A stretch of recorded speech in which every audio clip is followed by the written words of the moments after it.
കണ്ടോക്കിക്കോ. വെടികൊണ്ട് പന്നിയെ പോലെ ആകെ പ്രശ്നമായി. എന്തു പറ്റി? ഇന്നലെ നമ്മൾ പ്രഗ്നൻസി ടെസ്റ്റ് ചെയ്തില്ലേ, അത് പോസിറ്റീവായി. നിന്റെ ഭർത്താവ് പോലും അറിഞ്ഞ? ഞാൻ പറഞ്ഞിട്ടൊന്നുമില്ല. കുരുക്കായല്ലേ, നീ ഇപ്പൊ എന്ത് ചെയ്യും? എന്തെങ്കിലും ഒന്ന് ചെയ്യൂ.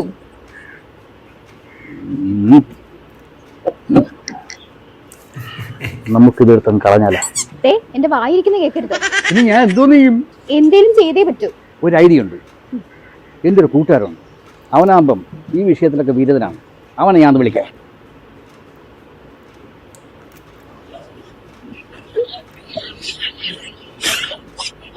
ഹലോ അളിയാ. പറടാ. എനിക്കൊരു പണി കിട്ടിയ. അതെ,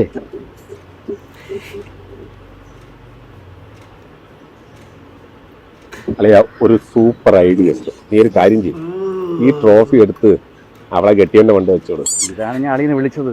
ഇത്രയും നല്ലൊരു ഐഡിയ അളിയന്റെ കയ്യിലേ കാണൂ. ഓക്കെ അളിയ. Okay okay, thank you.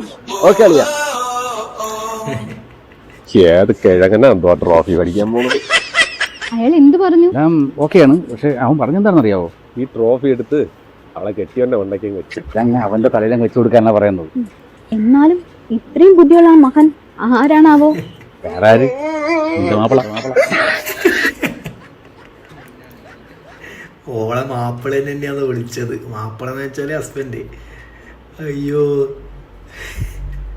ചങ്ങായിന്റെ തലയിൽ തന്നെ ആക്കാന്. നല്ല സംഭവം, നല്ല കണ്ടന്റ് ആണ്. പക്ഷെ പെണ്ണിന്റെ അഭിനയത്തിൽ ചിരിയുണ്ടല്ലേ, അത് കുറച്ച് നല്ല ഇതിൽ അഭിനയിക്കണേനു. കുഴപ്പമില്ല, എന്നാലും ഒരു ചിരിയുണ്ട് മുഖത്തൊരു അഭിനയം ഒരു ശരിക്കും വന്നിട്ടില്ല. രണ്ട് ബ്രോ അടിപൊളിയായിട്ട് ചെയ്തു കേട്ടോ.